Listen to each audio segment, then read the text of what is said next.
প্রিয় দর্শক, এই প্রতিবেদনে আমরা একটা খুব বড় প্রশ্ন নিয়ে আলোচনা করব। এবার কি ইরান আমেরিকার ভয়ঙ্কর B-2 বম্বার বিমানকে ধ্বংস করে দেবে? হ্যাঁ, ঠিকই শুনেছেন। পরিস্থিতি কিন্তু তেমনই ইঙ্গিত দিচ্ছে। আসুন বিস্তারিত আপনাদেরকে জানাই। দেখুন, কালকে একটা খুব বড় খবর সামনে এসেছে। জানা যাচ্ছে যে কাতারের আল উদেদ এয়ারবেসে আমেরিকার B-2 বম্বার বিমান দেখা গেছে।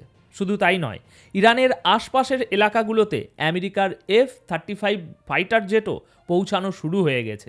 আর এই মুহূর্তে সবথেকে বেশি মুভমেন্ট দেখা যাচ্ছে কাতারের দোহাতে অবস্থিত এই আল উদেদ এয়ারবেসে। এর পরেই কিন্তু একটা বড় খবর এলো। সূত্রগুলো জানাচ্ছে যে এই খবর পাওয়ার পরই ইরান এবং রাশিয়ার মধ্যে একটা হাই লেভেল মিটিং হয়েছে। এই বৈঠকটা হয়েছে দুই দেশের মিলিটারি এবং এয়ারফোর্সের বড় বড় অফিসারদের মধ্যে। সেখানে একটা বড় রণকৌশল তৈরি করা হয়েছে। প্ল্যানটা হলো, যদি আমেরিকা বিমান হামলা চালায় তাহলে সেই পরিস্থিতিতে ইরান কিভাবে তার জবাব দেবে। আপনারা যারা আমার আগের ভিডিওগুলো দেখেছেন তাদের হয়তো মনে আছে আমি বলেছিলাম যে গত 7-8 দিনের মধ্যে রাশিয়ার প্রচুর কার্গো প্লেন ইরানের রাজধানী তেহরানে ল্যান্ড করেছে। এরপরেই ইঙ্গিত মিলতে শুরু করে। রাশিয়ার পক্ষ থেকে খবর আসছিল যে তারা ইরানকে অবিলম্বে S-400 ডিফেন্স সিস্টেম মোতায়েন করার পরামর্শ দিয়েছে। দেখুন, অনেকেই হয়তো এখনও নিশ্চিত নন, কিন্তু খবর অনুযায়ী রাশিয়া তাদের শক্তিশালী অ্যান্টি মিসাইল সিস্টেম বা ডিফেন্স সিস্টেম S-400 ইতিমধ্যেই ইরানকে দিয়ে দিয়েছে। আর লেটেস্ট খবর হলো, আমেরিকার B-2 বম্বার এবং F-35 জেটের মুভমেন্ট দেখে ইরান তার সীমান্তে এবং দেশের গুরুত্বপূর্ণ শহরগুলোর আশেপাশে এই S-400 সিস্টেম মোতায়েন করে ফেলেছে। এখন একটা টেকনিক্যাল বিষয় বুঝুন। B-2 বম্বার প্রায় 1000 কিলোমিটার দূর থেকে অপারেশন চালাতে পারে। এখানে আপনাদের বুঝতে হবে এবার হামলাটা কিভাবে হতে পারে এবং ইরান কিভাবে সেটাকে ব্যর্থ করতে পারে। দেখুন, আগেরবার যখন ইরানের ইস্পাহান, ফার্দো এবং নাতানজে হামলা হয়েছিল তখন আমেরিকার B-2 বম্বার সরাসরি আমেরিকা থেকে উড়ে এসেছিল।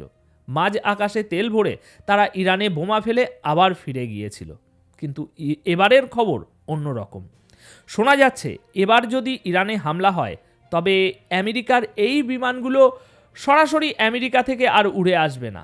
এর বড় কারণ হলো ভেনিজুয়েলার ওই যে ঘটনা, সেটার পর থেকে রাশিয়া এবং চায়নার স্যাটেলাইটগুলো আমেরিকার এয়ারফোর্সের উপর কড়া নজর রাখছে।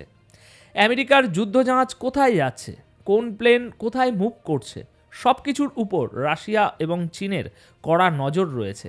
তাই এখন যদি আমেরিকা থেকে B-2 বম্বার ওড়ে তবে সেই খবর সাথে সাথে ইরানের কাছে পৌঁছে যাবে।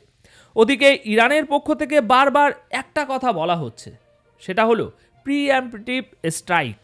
এর মানে হলো, ইরান যদি বুঝতে পারে যে তাদের উপরে হামলা নিশ্চিত তবে শত্রু হামলা করার আগেই ইরান উল্টে মিসাইল অ্যাটাক করে দেবে। আর তাদের টার্গেট হবে ইসরায়েলের তেল আবিব এবং মধ্যপ্রাচ্যের 8টি দেশে থাকা আমেরিকার ঘাঁটিগুলো। অনেক এক্সপার্টরা এখন মনে করছেন ইরানের এই হুমকির কারণেই আমেরিকা এবার তাদের নিজের দেশ থেকে বিমান পাঠাবে না, তারা হামলা চালাবে মধ্যপ্রাচ্যে থাকা তাদের বেসগুলো থেকে। আর ঠিক এই কারণেই কাতারের আল উদেদ এয়ারবেসে B-2 বম্বার এবং F-35 জেটের আনাগোনা দেখা যাচ্ছে। এখানেই শেষ নয়, ইরাকের দুটো বেস আল আসাদ এবং ইরবিল, এই দুটো বেসও খুব গুরুত্বপূর্ণ, কারণ এখান থেকে সিরিয়াতে এবং ISIS-এর উপরে হামলা চালানো হয়। ইরান, রাশিয়া এবং চায়না সবার নজর এখন কাতার এবং ইরাকের এই বেসগুলোর উপর। এখান থেকে ইরানের দূরত্ব মাত্র 1000 কিলোমিটার। যদি এখান থেকে কোনো F-35 বা অন্য প্লেন ওড়ে তবে টেক অফ করার সাথে সাথেই সেই খবর ইরানের কাছে পৌঁছে যাবে। আর বলা হয় B-2 বম্বারকে র্যাডারে ধরা খুব কঠিন, কিন্তু ডিফেন্স এক্সপার্টরা এবং বিভিন্ন ডিফেন্স ম্যাগাজিন দাবি করছে যে রাশিয়ার কাছে এখন এমন কিছু শক্তিশালী স্যাটেলাইট আছে যা আকাশ থেকেই B-2 বম্বারকে ট্র্যাক করে ম্যাপে তার ট্র্যাক করে ম্যাপটা বানিয়ে ম্যাপে তার লোকেশন দেখিয়ে দিতে পারে। অর্থাৎ কাতার, জর্ডান বা বাহরাইন যে কোনো জায়গা থেকে আমেরিকার বিমান উড়লে হামলা হওয়ার আগেই রাশিয়া সেই তথ্য ইরানকে জানিয়ে দেবে। খবর অনুযায়ী রাশিয়া ইরানকে একদম ক্লিয়ার ইনস্ট্রাকশন দিয়ে দিয়েছে যে কোন কোন জায়গায় S-400 বসাতে হবে, যেখান দিয়ে আমেরিকান জেট ঢুকতে পারে। B-2 বম্বারকে কাউন্টার করার জন্য স্ট্র্যাটেজিক লোকেশনে এগুলো বসানো হয়েছে। ইরাক বর্ডারে প্রচুর পরিমাণে খাইবার মিসাইল মোতায়েন করা হয়েছে। আশপাশের 8টি দেশে থাকা আমেরিকান বেসগুলোকে টার্গেট করে মিসাইল রেডি রাখা হয়েছে। মানে যদি বিন্দুমাত্র হামলার আশঙ্কা দেখা দেয় বা ইরানের আকাশসীমার কাছে আমেরিকান জেটের মুভমেন্ট দেখা যায়, তবে ইরান দেরি না করে সাথে সাথে ওই বেসগুলোতে হামলা চালাতে পারবে। ইরান এর জন্য পুরোপুরি প্রস্তুত। দেখুন, আগেরবার যখন হামলা হয়েছিল তখন ইরানের কাছে S-400 ছিল না, কিন্তু এখন দাবি করা হচ্ছে শুধু রাশিয়া নয়, চায়নাও তাদের এয়ার ডিফেন্স সিস্টেম ইরানকে প্রোভাইড করেছে। ইরান একটা কমপ্লিট স্ট্র্যাটেজি বানিয়েছে। যদি B-2 বম্বার ইরানে ঢোকে তবে তাকে কিভাবে আটকানো হবে। এর জন্য S-400-এর সাথে আরও অন্যান্য মিসাইল ডিফেন্স সিস্টেম, প্রায় মোটামুটি 500-র বেশি মিসাইল লঞ্চ প্যাডে একেবারে রেডি করে রাখা হয়েছে।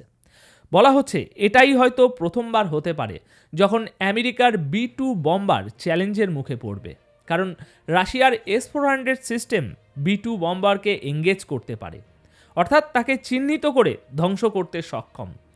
F-35 র্যাডারে সহজে ধরা পড়ে, তাই ওটা বড় চ্যালেঞ্জ নয়, কিন্তু B-2 বম্বারের জন্য ইরানের এয়ারফোর্স এবং মিলিটারি রাশিয়ার সাহায্যে বড় ফাঁদ পেতেছে।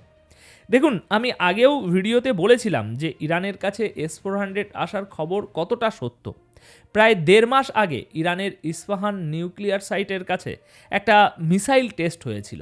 তখন অনেক ডিফেন্স অ্যানালিস্ট বা বিশ্লেষক বলেছিলেন যে ওটা কোনো সাধারণ ব্যালিস্টিক মিসাইল ছিল না। ওই টেস্টে যে মিসাইল ব্যবহার করা হয়েছিল সেটা আসলে S-400 সিস্টেমে ব্যবহৃত হওয়া মিসাইল।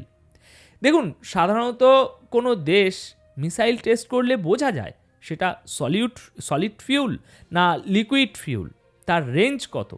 কিন্তু ওই টেস্টের ডেটা দেখে এক্সপার্টরা একেবারে অবাক হয়ে গিয়েছিলেন এবং তখনই অনেকের কান খাড়া হয়ে গিয়েছিল যে তার মানে কি ইরানের কাছে S-400 পৌঁছে গেছে। তাই অধিকাংশ এক্সপার্ট এখন এটা মেনেই নিচ্ছেন যে ইরানের হাতে এই সিস্টেম আছে। এখন সবশেষে বলি, আমেরিকা চারপাশ থেকে ইরানকে ঘিরে ফেলেছে। ডোনাল্ড ট্রাম্প বা আমেরিকান প্রশাসন সরাসরি যুদ্ধের হুমকি দিচ্ছে। যে কোনো মুহূর্তে এয়ার স্ট্রাইক হতে পারে। কিন্তু এই পরিস্থিতিতে ইরানও কিন্তু একদম চুপ নেই। তারা রণকৌশল সাজিয়ে বসে আছে যে কিভাবে আসলে পাল্টা মার দিতে হবে। তারা মিসাইল এবং এয়ার ডিফেন্স নিয়ে পাল্টা মার দেওয়ার জন্য সম্পূর্ণ প্রস্তুত। ইতিহাসে হয়তো এটাই প্রথমবার হবে যেখানে আমেরিকার গর্ব B-2 বম্বারও ইরানের মিসাইলের নিশানায় চলে আসবে। এই বিষয়ে আরও যা আপডেট আসবে আমি আপনাদের জানাতে থাকব। এখন ভিডিওটি ভালো লাগলে একটি লাইক ও শেয়ার করবেন এবং এই B-2 বম্বারের বিষয়ে আপনাদের কি মতামত?